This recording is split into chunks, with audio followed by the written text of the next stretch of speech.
plastikan ang pag-uusapan. Talo na ako sa'yo. Talent mo yan eh.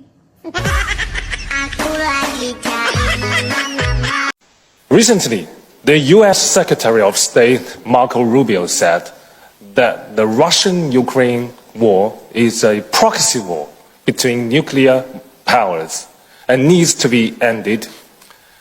And meanwhile, the United States is selling more arms to this region and setting up more military bases in the Philippines. So, if the proxy war in Europe needs to be ended, are you concerned that a proxy war in Asia might be launched? Thank you. Also from China, Da Pengqi. Thank you, moderator. First is a very brief comment. Actually, I really appreciate the viewpoint made by Deputy Prime Minister from Thailand. He said we should push forward cooperation and unity, not the division. So it is inappropriate for the minister from Lithuania to attach a label on China, and it's clear a rhetoric for division here in Asia. And my question is for the Philippine Secretary of Defense. As we know, both Vietnam and Malaysia have differences with China in South China Sea. Yet, both countries have effectively managed these differences with China. So my question is, why can't the Philippines do the same? Pasensya na ha. Pati ako pinoproblema mo. Pero at least, ang ganda ng problema mo. Now, to our Chinese interlocutors, I shall address you collectively. And thank you for the propaganda spills disguised as questions.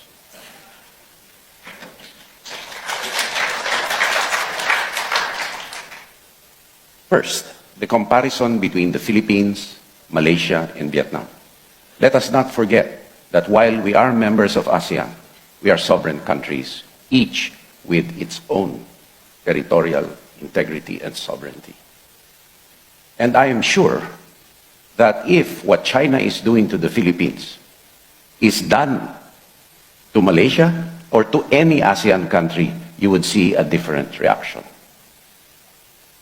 And certainly as an ASEAN brother, the Philippines will stand up with that ASEAN brother in time of need, in support and in defense of what is international law and UNCLOS.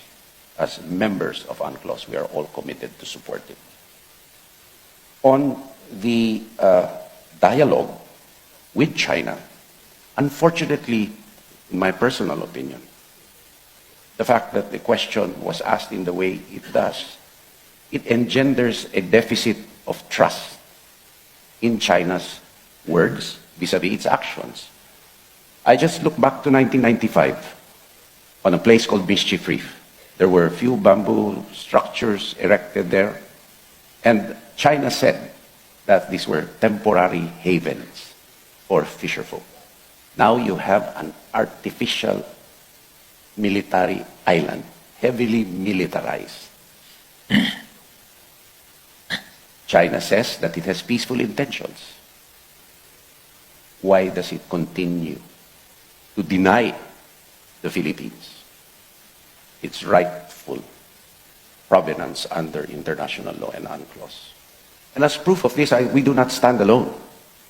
No country in the world supports the 9-dash line claim of China, or the idea that waters within this 9-dash line are internal waters of China.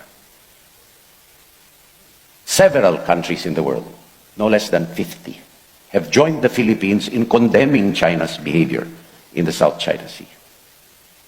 None have agreed with China, and none has condemned the Philippines for standing up against China in the face of a threat to its territorial integrity and sovereignty, for which I thank the members in this chamber right now for your support.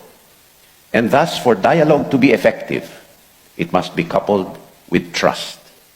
And China has a lot of trust building to do to be an effective negotiating partner in dispute settlement. We have to call a spade a spade.